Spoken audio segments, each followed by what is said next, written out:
the sterile white walls of my hospital room feel increasingly confining with each passing day. What were once neutral, pale blue walls now seem to press in on me, a suffocating presence. I could trace every imperfection, every minuscule crack and fleck of paint, with my eyes closed. Such familiarity has been bred from countless hours spent staring at them. The sharp, acrid scent of disinfectant and medications has entirely replaced the comforting, delicate fragrance of my favorite lilac perfume, a scent that evokes a time before this relentless battle began. I shift in my bed, a grimace twisting my lips as the intravenous drip rhythmically ticks away the seconds, relentlessly pumping more chemotherapy into my already depleted system. My once vibrant, chestnut brown hair is nearly gone, and I recall the torrent of tears that flowed when I first discovered a clump of it on my pillow. Now, I merely brush the sparse, remaining strands from my face, utterly indifferent to the loss. 17 days, I murmur, my gaze falling upon the calendar hanging on the wall, the date circled in crimson. 17 days,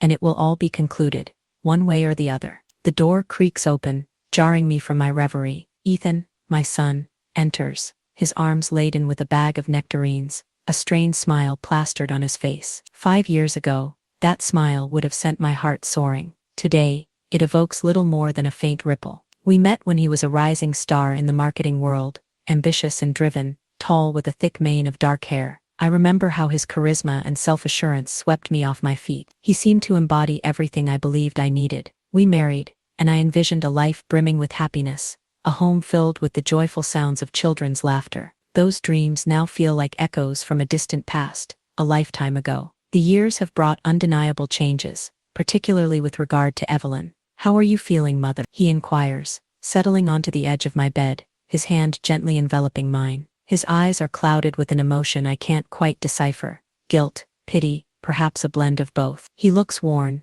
far more weary than he did yesterday. "A bit better," I reply, offering him the same tired falsehood I've repeated daily. I refuse to add to the burden already weighing heavily on his shoulders. Before we continue, please remember to like, subscribe, and tell me where you're tuning in from. I love reading your comments. Thank you. The nausea has been persistent and unrelenting. My head feels as if it's splitting asunder, but I must maintain a facade of strength for him. "I brought your favorite," he says, gesturing towards the bag of nectarines. "Thank you," I respond, forcing a smile. "I'll savor them later." We sit in a comfortable silence, his fingers idly tracing the edges of the hospital blanket. Finally he speaks again. "Mother, she inquired about you." A cold knot of dread tightens in my stomach. "Of course she did," I mutter, the words barely a whisper. "Evelyn always asks, but never from a place of genuine concern. It's always about gauging how soon she can be rid of her perceived burden." Me. Ethan says nothing, but his silence speaks volumes. He knows I'm right. Evelyn, his mother, has never approved of me. From the outset, she made it abundantly clear that I wasn't the daughter-in-law she had envisioned for her precious son. Initially, her disapproval manifested in petty criticisms. My appearance, my culinary skills, my perceived failure to conform to her ideal of a perfect wife. Now, however, with my illness, her disdain has intensified. "When is she arriving?" I ask softly, already knowing the answer. "Tomorrow," Ethan replies, avoiding my gaze. "She wants to visit." I close my eyes, a wave of frustration and bitterness washing over me. "Of course," I whisper. "Let her come. Let her have her moment." I once hoped my illness might soften her heart, that it would cause her to see me in a different light, that it might even evoke compassion. I was wrong. The diagnosis only served to exacerbate her animosity. She's never truly accepted me as his wife, and now, my cancer only confirms her preconceived notions. Ethan shifts uneasily. "She mentioned bringing you some fruit," he adds. "She's concerned." Concerned, I repeat, the word tasting like ash on my tongue. Concerned about what? About how long she'll have to wait before she reclaims her perfect son. She's never shown genuine concern for my well-being. "Jake." He looks away, guilt etched across his features. "Mother," he begins, his voice trailing off. He wants to apologize, to explain, but the truth is, I can no longer sustain the pretense. I can't continue acting as if everything is fine, when I know his loyalty to his mother has torn him apart. "Does she still make you feel guilty?" I ask, my voice quiet but sharp. "Does she still make you feel as if I'm the obstacle preventing your happiness?" Ethan doesn't answer, but his eyes reveal the truth, the crushing weight of guilt, the agonizing burden of being caught between us. The following day, Evelyn arrived early, precisely as expected. She didn't bother with the common courtesy of a knock. She simply barged into the room, her high heels clicking sharply on the polished hospital floor. She wore a brand new mink coat, a ludicrous extravagance in this clinical setting. The cloying scent of her perfume, a heavy, antiquated floral, reached me before she even stepped to my bedside. It reminded me of an older woman, someone who wore excessive makeup and flaunted her wealth as a badge of honor. "Isabel," she announced loudly, her voice echoing down the hallway. "Look what I've brought you." She unceremoniously dumped a massive bag of fruit onto my nightstand, the same type Ethan had brought yesterday, but hers was 5 times the size. I roll my eyes inwardly,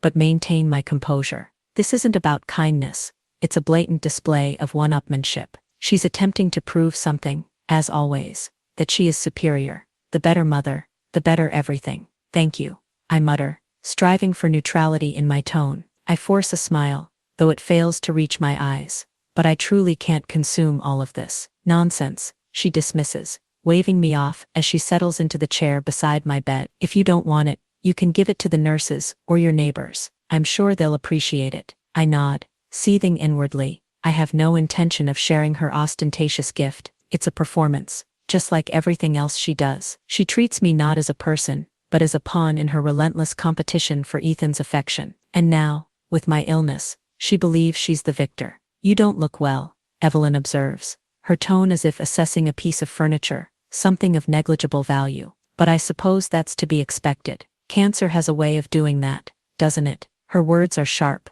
like shards of glass. I know she doesn't truly care. It's not my illness that concerns her. It's how it might affect her precious son. "I'm doing fine," I reply, my voice even. "The physicians are optimistic about my recovery." Evelyn leans back, folding her arms across her chest. "Of course they say that," she remarks, a condescending smirk playing on her lips. "They must maintain your hope, mustn't they? But we both know the truth. Not everyone survives. My friend, Rosalind's daughter, she battled cancer too. She fought valiantly, but ultimately, well, you know." A wave of nausea rises in my throat. "I'm different," I state firmly, though I'm unsure if I believe it myself. "Oh, darling," Evelyn purrs, her voice dripping with false sympathy. "We all believe we're different until we're not. You see, I'm not worried about you, Isabel. I'm worried about my son. He's young, vibrant, full of life. He doesn't need to be tethered to someone like this." She gestures dismissively towards me, dismissing my existence with a flick of her wrist. I clench my jaw, fighting to control my temper.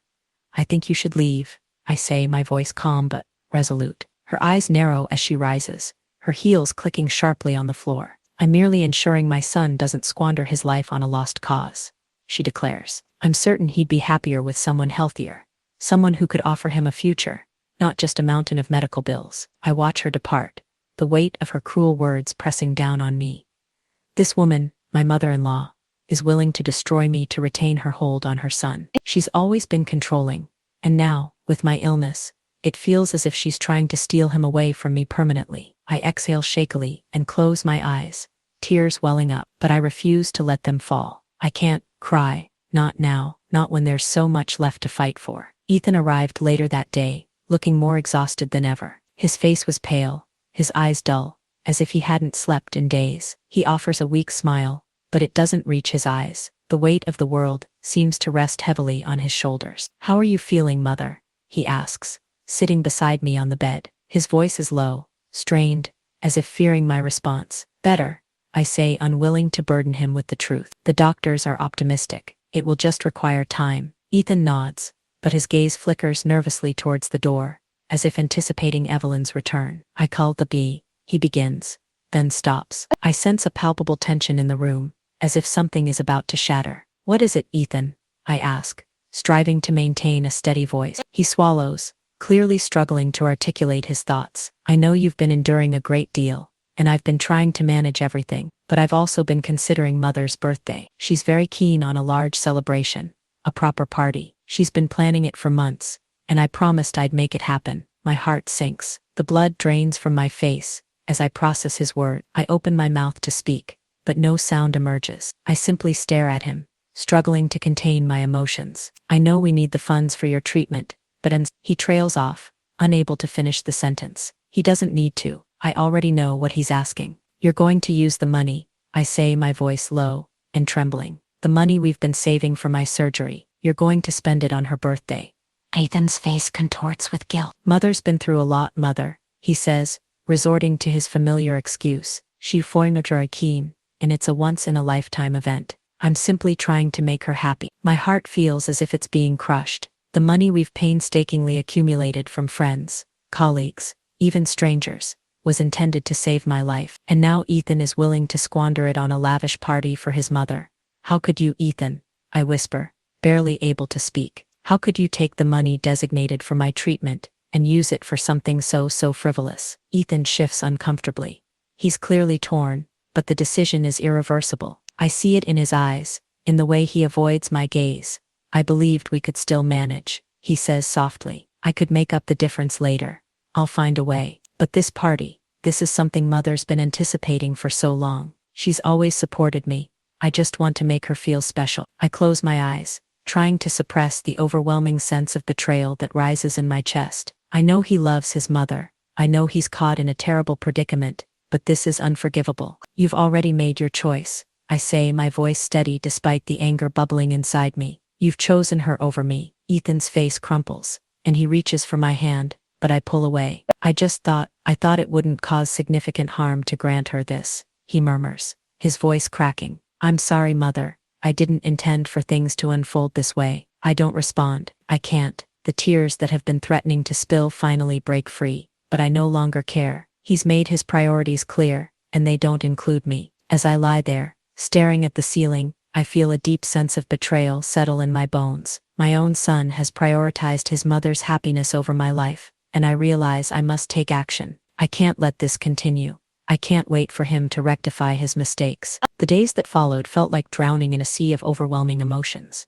Betrayal, anger, and profound disappointment. Ethan's decision weighed heavily on me. I couldn't comprehend how he could disregard the severity of my condition for his mother's birthday celebration. It wasn't merely about the money. It was about the profound lack of respect, the complete failure to understand what I was enduring. Evelyn came and went, making her usual grand entrances, relegating me to the periphery. She wasn't even pretending to care anymore. She arrived with her extravagant gifts and over-the-top gestures, and all I could do was sit there, striving to maintain composure. Each interaction felt like a slap in the face. But despite everything, I had formulated a plan. I was finished waiting for Ethan to rectify his mistakes. I couldn't trust him anymore.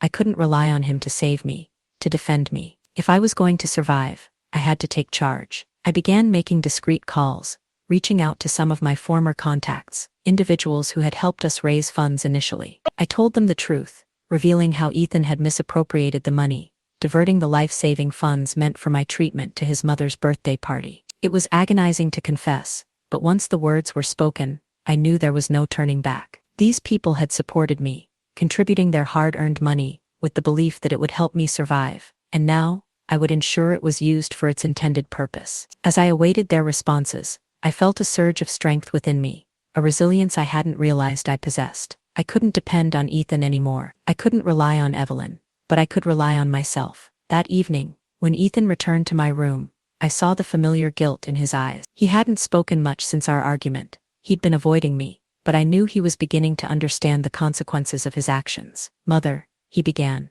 his voice uncertain. I made a terrible mistake. I didn't think it through. I know it was wrong. I should never have taken that money. I looked at him, my heart heavy, but my resolve firm. You're sorry, but it's too late, Ethan, I said coldly, my voice steady. You spent everything, and you did it for her. Your mother. You didn't even consider me, my treatment, my life. You simply did it for her, because she asked you to. Ethan looked down at his hands, his guilt palpable. He tried to speak, but the words wouldn't come. You know, Ethan, I continued, my voice unwavering. I thought I was going to die, that I wouldn't see another day. But now I'm realizing something. I may be ill, but I'm not weak. And if I'm going to survive, I'm going to do it on my own. I'm not waiting for you, or for her. I'm taking control. Ethan's eyes widened, a flicker of fear crossing his face. What are you going to do? He asked, his voice trembling. I leaned back against the pillow, feeling stronger than I had in days. I'm going to ensure I receive the treatment I need. If I have to take it from you,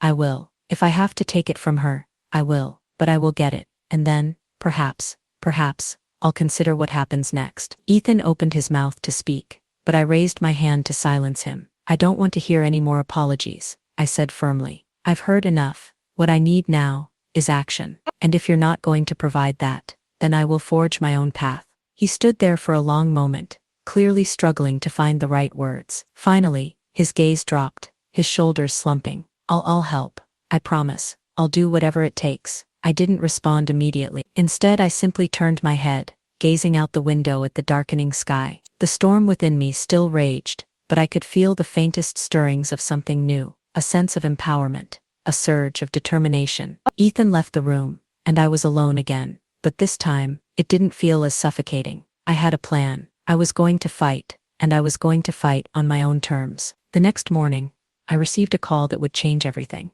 It was from one of the donors I had contacted. His name was David, a former colleague from my previous position. He was angry, but there was also determination in his voice. I've spoken to several people, he said urgently. Others are aware of Ethan's actions. They're as appalled as I am. We won't let him escape unscathed. You're going to receive the treatment you need, Isabel. You don't deserve this betrayal. A flicker of hope ignited within me. It wasn't just a check-in call. It was a promise, and it was all happening because I had chosen to stop relying on Ethan, on his consistently broken promises. I won't let him get away with it, I said, my voice firm. You're right. I'll fight for it. David was silent for a moment before responding, his voice softer now. We're raising the remaining funds. You'll have what you need, Isabel. Just persevere. It's not over. For the first time in weeks, I felt like I wasn't drowning. People were rallying around me. Strangers, colleagues, even old friends. They didn't see me as a burden. They saw me as someone worth fighting for. That afternoon, the phone rang again. This time it was a hospital administrator. Miss Peterson, she said, we've reviewed your case, and I'm pleased to inform you that we've secured funding for your surgery through a federal program. Your procedure will be covered. You can begin preparations immediately. I could barely breathe. I felt as if the ground had vanished beneath me, but in the best possible way. I hadn't anticipated this. After everything I'd endured, the betrayal by my own son, the relentless manipulation by the woman who was supposed to love me as a daughter-in-law, there would be a way out. I don't know what to say, I stammered. How is this possible? We received significant support from the medical community, she replied kindly. A federal oncology fund took an interest in your case after a public post was made. There's been considerable public attention, and the program has agreed to prioritize your case. We'll proceed with the surgery as soon as possible. I hung up, my hands trembling, a mixture of disbelief and overwhelming relief, flooding my body. I had a chance. I could receive the treatment I needed, and more than that, I realized something. A part of me would survive this, not just physically, but emotionally as well. I wouldn't be a victim anymore. Later that evening, Ethan came into my room, looking as usual, guilty, weary, but determined to make amends. But I was finished waiting for him to fix anything. I had already done it myself. I spoke to the hospital today, I said, cutting him off before he could begin apologizing. I have everything arranged. I'm going to have the surgery, Ethan. You no longer need to worry about the finances. Ethan's expression froze. You're serious? Yes, I replied. I'm serious, and it's happening, with or without you. He opened his mouth, but no words emerged. He stood there, helpless, and I saw the guilt twisting in his eyes, but it no longer mattered. I wasn't relying on him for help. I was taking control. I'm glad you finally decided to do something, I said, my voice steady. But you won't be a part of this. Not anymore. Ethan flinched, but I could tell. He knew I was right. He had made his choice. He had chosen his mother over me, and now he would face the consequences. I was finished being someone he could fix at his convenience. I'll do whatever it takes to rectify this, Mother, Ethan said, his voice breaking. You can begin by not making this about you, I replied coldly. It's not about your guilt, Ethan. It's about my survival. I will survive, without you. The days passed, and the tension between Ethan and me escalated to a breaking point. He was constantly on edge, trying to make amends, but each attempt only pushed me further away. He couldn't fix this. He couldn't undo the damage he had inflicted, and I wasn't sure I even wanted him to. I was surrounded by love and support from others, people who had unexpectedly stepped up to help me, friends, colleagues, strangers who had heard my story and decided to assist. They were the ones proving that I wasn't alone in this fight. As the days progressed, I received more encouraging news. The fundraiser was gaining momentum, and more people were donating. The hospital confirmed that my surgery date had been moved up to the following week. It was happening, and for the first time in months, I felt a glimmer of hope. But then, unexpectedly, Evelyn reappeared. I hadn't heard from her in several days, and honestly, I had been relieved. But today, she strolled into my room, as if nothing had changed. Her heels clicking against the floor, her perfume clinging to the air like an unwelcome presence. "Isabel, darling," she said with her smug smile. "I trust you're feeling better. I brought you a little something." I couldn't suppress the bitterness that welled up inside me. She didn't care about me. She didn't care if I lived or died, but she certainly cared about grabbing attention. She handed me a small, extravagant box wrapped in red ribbon. I examined it for a moment, then placed it on the nightstand. "Thank you," I said, maintaining a neutral tone. Evelyn sat beside me, her gaze shifting to the bag of fruit Ethan had brought earlier. "I see you're being well nourished," she remarked sarcastically. "At least you'll be strong for the party." I turned to her, finally unable to contain my frustration. "What party, Evelyn? You've already taken everything from me. You've taken my son, you've taken my dignity, and now you want to take my last chance at survival. Do you have no shame?" Her eyes narrowed, and for a moment, I saw a flicker of something in them, anger perhaps, or guilt, but it quickly vanished, replaced by her usual air of superiority. "Don't be dramatic, Isabel," she said condescendingly. "You're making this all about yourself. It's merely a party. Ethan needs to support me, and if that requires a little extra assistance, then so be it. He's my son, and I've always provided for him." A surge of rage rose within me, but I swallowed it down.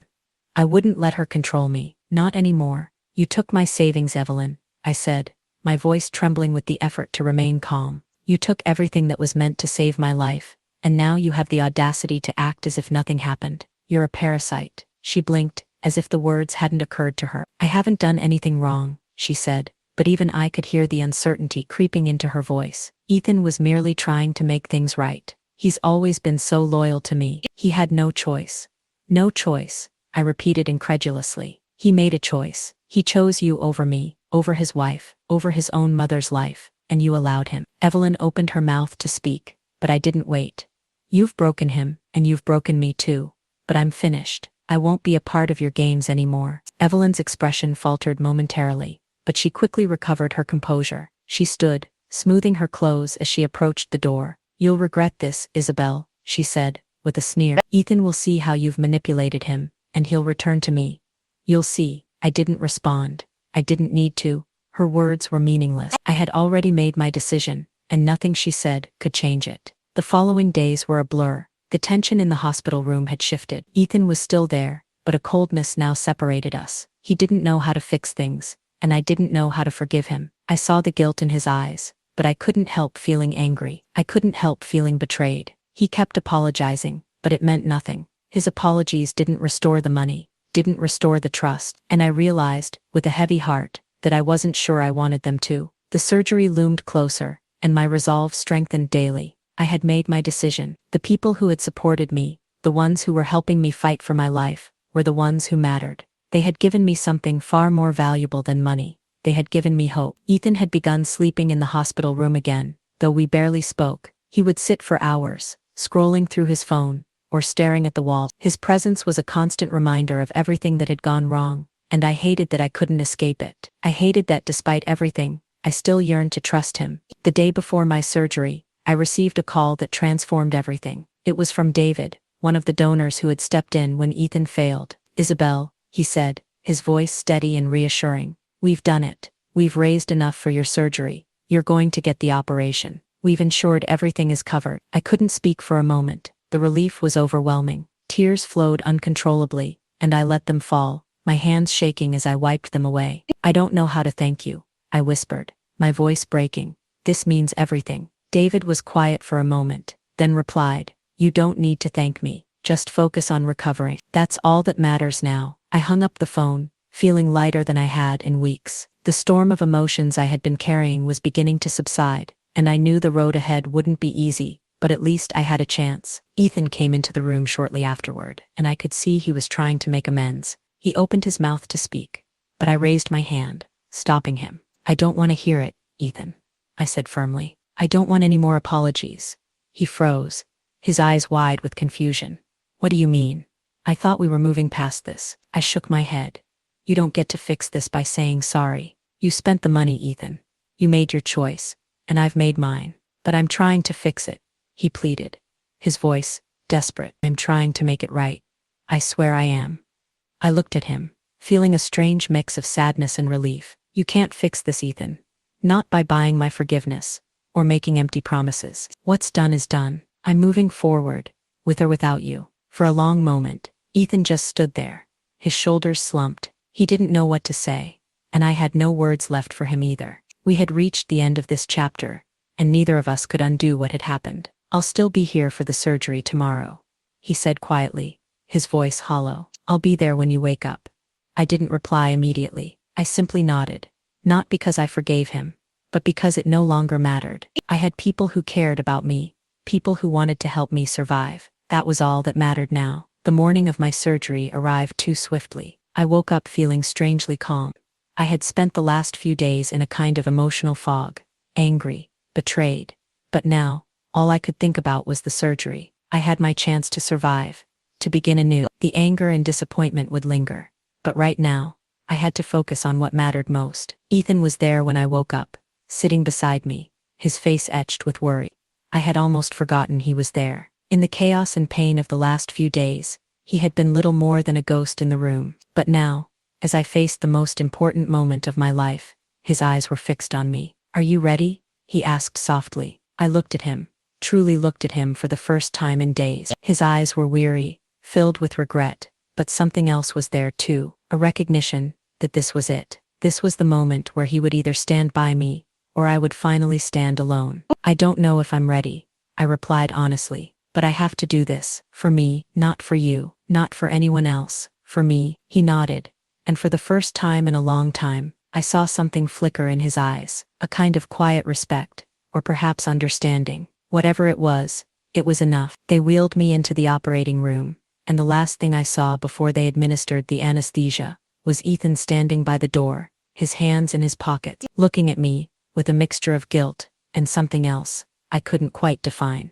The next thing I knew, I was waking up in a haze of pain and confusion. My body felt heavy, as if I had been battered by a storm. The room was dim, but I could make out familiar shapes: my hospital bed, the monitors, the rhythmic beeping of the machines. And then I saw him again. Ethan was sitting beside me, his hand resting on the edge of the bed. His eyes were red, and I could tell he'd been waiting for hours. Hey, I said softly, my voice barely a whisper. He looked up, his face a mixture of relief and exhaustion. Hey, how are you feeling? I swallowed, my throat dry.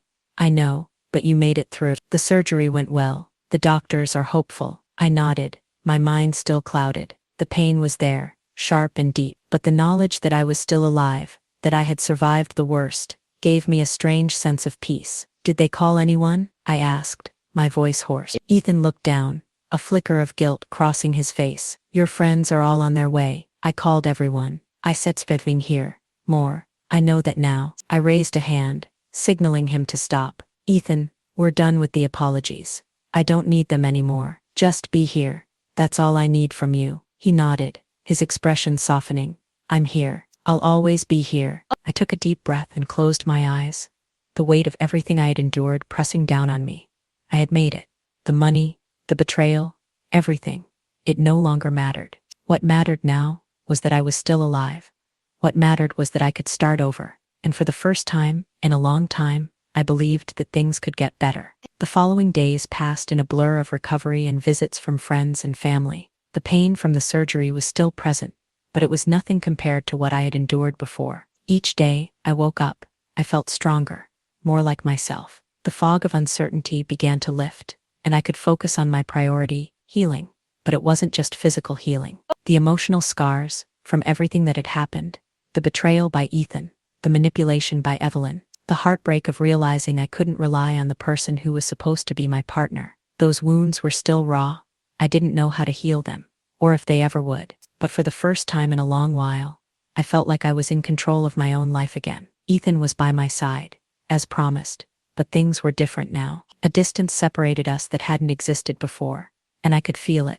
Every apology, every attempt to make amends, only seemed to push me further away. I wasn't sure if I could ever forgive him, but I wasn't sure I wanted to. One afternoon, a few days after the surgery, I received a surprise visitor. It wasn't Evelyn, thankfully, but someone who had unexpectedly been there for me. It was my old friend, Clara. We had been close years ago, before life pulled us in different directions. She had heard about my surgery, and had driven straight from the airport to see me. I was stunned when she walked into the room, her face lit up with the same radiant smile I remembered so well. "Well, look who it is," I said, my voice cracking slightly as I tried to sit up. "I didn't think you were still in the country." Clara laughed, her eyes sparkling. "I wasn't, but the minute I heard about you, I knew I had to be here." "How are you feeling?" she asked, taking a seat beside me. "Better," I said, trying to sound more upbeat than I felt. "It's been tough, but I'm getting through it." Clara nodded, her expression serious. "I heard what happened with Ethan," she said quietly. "And I want you to know something, Isabel. You don't have to bear this alone. You have people who care about you. I care about you." Tears welled in my eyes, but I quickly wiped them away. "Thank you, Clara. You have no idea how much that means to me right now." She smiled softly, placing her hand on mine. "You're not alone. You're never alone, okay?" I nodded, feeling a weight lifting off my shoulders. It wasn't the same as everything being fixed, but in that moment, I felt a tiny bit of peace. The world had shown me its cruelty, its unfairness, but it had also shown me the kindness of people who truly cared. The next few days were peaceful. The focus was on my recovery. Ethan remained at the hospital, sitting by my side, but the distance between us grew. Every time he tried to apologize or explain, I shut him down. I wasn't interested in hearing how sorry he was. I was interested in moving forward, but I wasn't sure what forward meant anymore. My life had been turned upside down, and while I was glad to be alive, I couldn't deny that things had changed between Ethan and me. I wasn't sure if we could ever return to what we were. The day I was finally discharged was a relief, physically and emotionally. I was ready to face the world again, not with Ethan at my side, but on my own terms. As I was wheeled out of the hospital, Ethan stood waiting, his face full of uncertainty. "Are you certain about this?" he asked quietly, his voice almost pleading. I looked at him for a long moment, considering my response. "Yes, Ethan," I said, my voice steady. "I'm sure." The ride home was quiet, the tension between Ethan and me palpable. I stared out the window, watching the city blur past. It felt like everything in my life had changed, but nothing around me had. The world kept turning, unaffected by the drama and heartache I had endured. I envied it, in a way. When we arrived home, the house felt different. It felt empty, as if it had been waiting for a transformative shift, a sign that things could return to normal. But I knew better. Things would never be the same, and I wasn't sure if I even wanted them to be. Ethan helped me inside, his hands gentle as he guided me to the sofa. "Would you like anything to eat or drink?" he asked, softly, his eyes searching mine, seeking some indication of my desires. I shook my head. "I just need some peace, Ethan." He nodded, slowly backing away. "I'll give you some space then." I watched him leave, feeling a strange emptiness in the pit of my stomach. He had spent so much time trying to fix things, but in the end, it wasn't enough. I wasn't sure if it ever could be. I wasn't sure if I could ever forgive him for choosing his mother's happiness over mine, but I couldn't dwell on that. Not now. I had been given a second chance at life, and I wasn't going to waste it. I spent the next few days alone, focusing on my recovery. The surgery had been successful, and the doctors were optimistic about my long-term prognosis. My body still felt weak, and there were moments when the pain would flare up. But for the most part, I was healing. But it wasn't just physical healing that demanded attention. I needed time to determine what I wanted next. Did I want to remain with Ethan? Did I even want to attempt to rebuild our relationship after everything that had transpired? Or was it time to move on, to take control of my life, and release the toxic influences that had held me back? I spent considerable time contemplating this. I thought about Evelyn, about how she had never genuinely cared for me. I thought about Ethan, about how he had failed me when I needed him most. And I thought about myself, about the woman I had been before all of this chaos had descended, the woman who had dreamed of a family, of a life filled with love and laughter. I realized I couldn't relinquish those dreams. Not yet. I had endured too much, fought too hard, to abandon the life I had envisioned. And if Ethan wasn't going to be a part of that life, then I had to let him go. A few days later, Ethan entered the living room, his face weary and strained. "I've been doing a lot of soul searching," he began hesitantly. "I know I made a terrible mistake. I know I hurt you, and I can't undo that. But I want to make amends. I want to help you. I want to be there for you, Isabel. I looked at him, my heart heavy. I could see the sincerity in his eyes, but I didn't know if it was sufficient. Ethan, I said softly, I appreciate your desire to help, but I can't continue this. I can't keep hoping you'll change. You've hurt me too many times. His face crumpled, and I saw the heartbreak in his eyes. Please, Isabel, he pleaded. I love you. I know you love me, Ethan, I said, my voice steady, despite the pain in my chest. But love isn't enough. Not when you repeatedly choose your mother over me. Not when you can't even perceive the sacrifices I've made for you. He opened his mouth to respond, but I raised my hand, stopping him. I need to prioritize myself now. I need to determine what comes next for me, and right now, that doesn't involve you. I saw the finality in his expression, and I knew this was the moment that would alter everything. He had made his choice, and I had made mine. It was time for us to part ways. Ethan stood slowly, his body rigid with tension. I don't want to lose you, Isabel, he said quietly. You already have, I replied, my voice barely a whisper. The weeks that followed were the most challenging I had ever faced. The silence between Ethan and me grew louder with each passing day. We barely spoke, and when we did, the distance between us felt insurmountable. I remained at home, focusing on my recovery, but also on the larger question.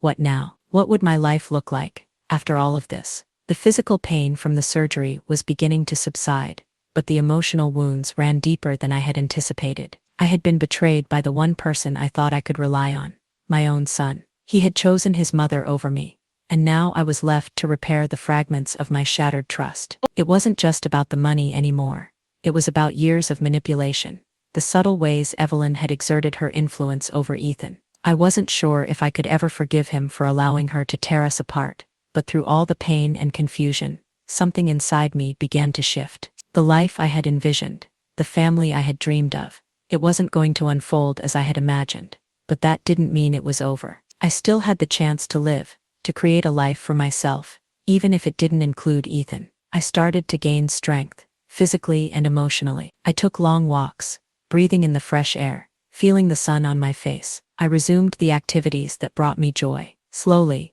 the pieces of my life began to fall into place. One afternoon, I received a call from Clara. She was in town for a few days and wanted to meet. I agreed immediately, eager for companionship and a chance to speak with someone who understood me. We met at a small cafe, a cozy place with mismatched furniture and the aroma of freshly brewed coffee. As soon as I saw her, I felt a sense of relief. Clara had always been a stabilizing force in my life. She knew the real me, the person I used to be before everything became so complicated. How are you truly doing? She asked, as we sat down, her eyes searching mine. I know it's been difficult, but I want to make sure you're okay. I took a deep breath, the weight of the past few weeks settling over me. I'm better, Clara, I said quietly. I'm healing, but there's a lot of anger inside me. I'm not sure what to do with it. She nodded sympathetically. Anger is normal, but you can't let it control you.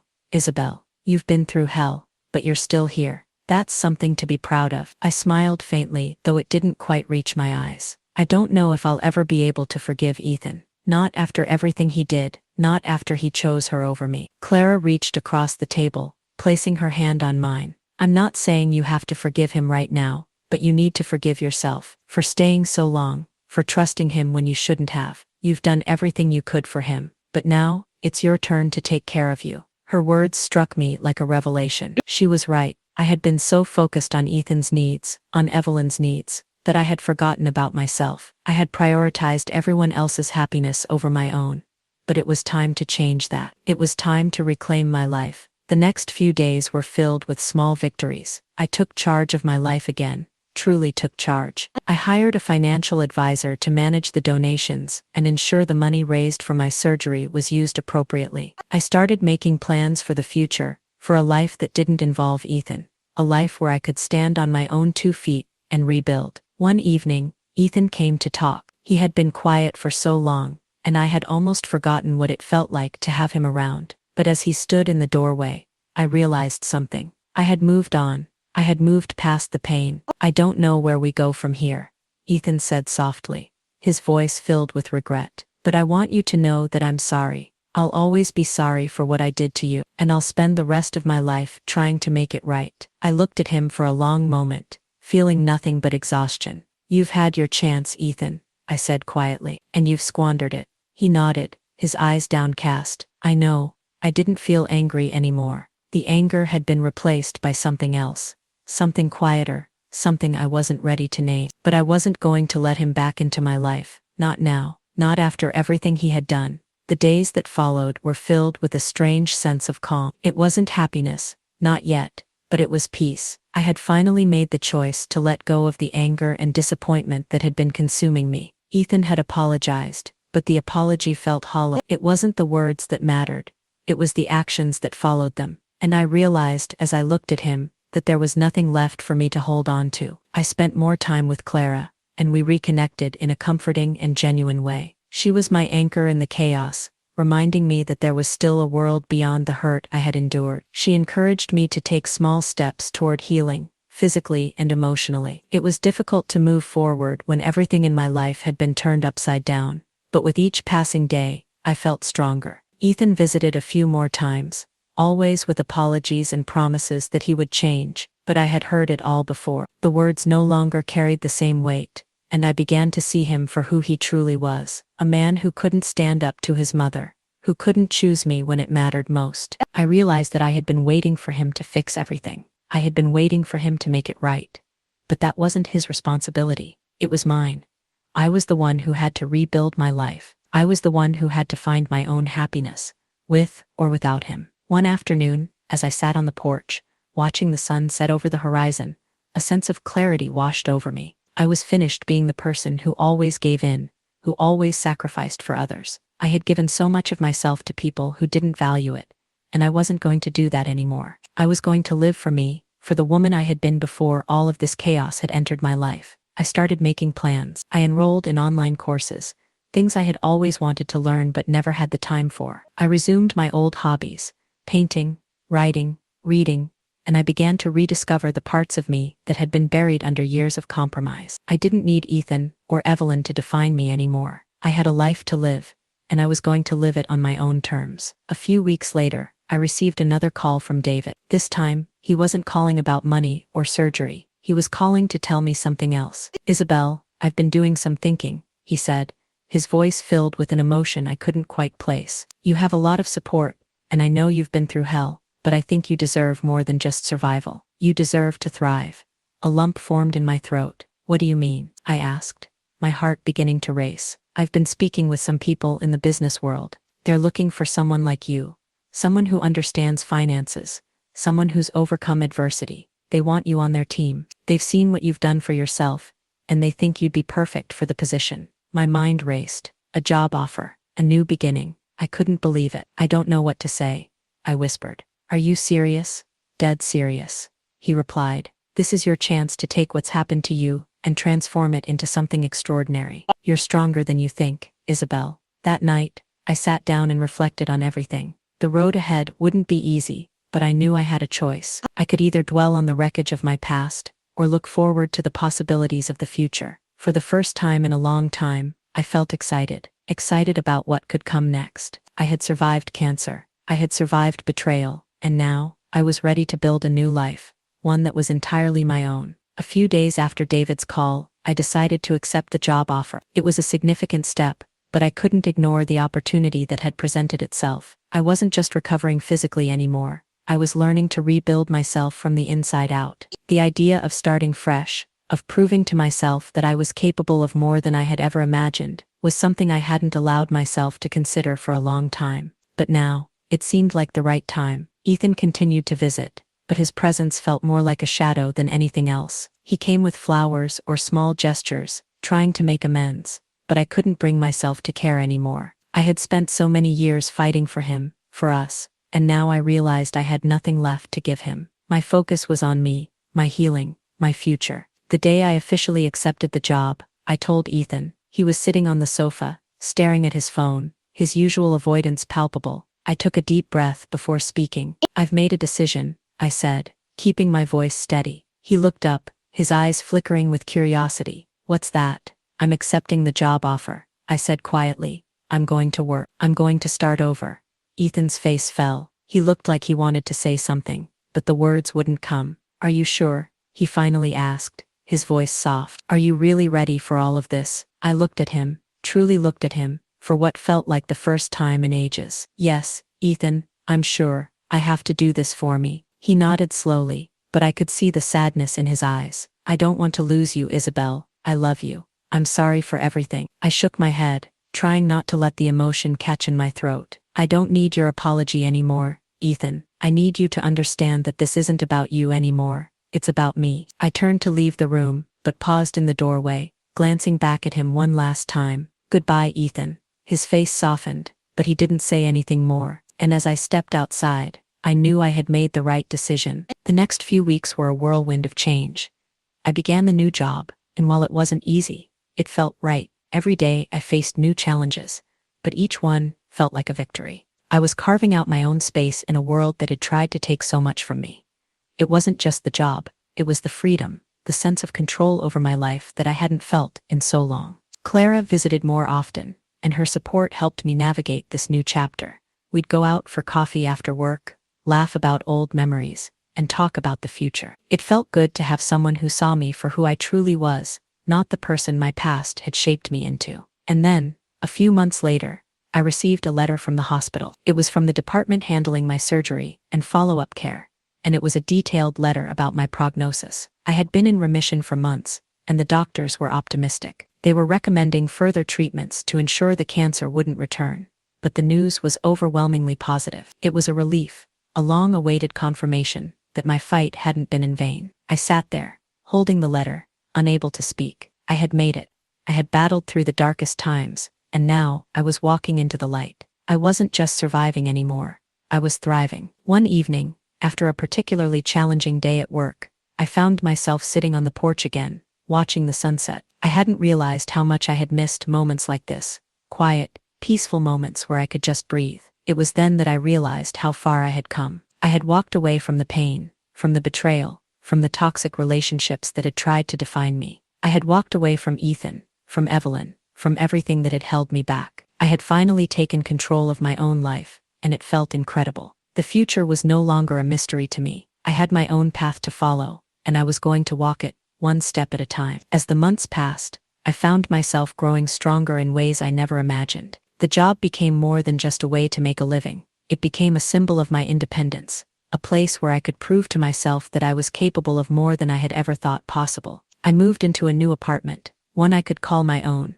with no lingering memories of betrayal, no reminders of the people who had let me down. It was small, but it was mine. Every corner of that space was filled with possibilities, and for the first time in a long time, I felt like I was truly living. Ethan reached out a few more times, but I didn't respond. The relationship we had was gone, and I wasn't sure if I could ever rebuild it. Some things, once broken, couldn't be fixed, and that was okay. Evelyn, too, tried to contact me through mutual friends, but I ignored her. I had spent so many years trying to please her, trying to gain her approval, but now I knew that I didn't need her validation. I was enough on my own. It wasn't just about surviving anymore, it was about thriving. As the sun set on another day, I stood on my porch, looking out at the horizon. The world stretched out before me, and I knew that whatever came next, I would face it head on. No longer defined by the people who had hurt me, I was now my own person, strong, independent, and ready for whatever the future held. I had taken control of my life, and for the first time in years, I felt truly free.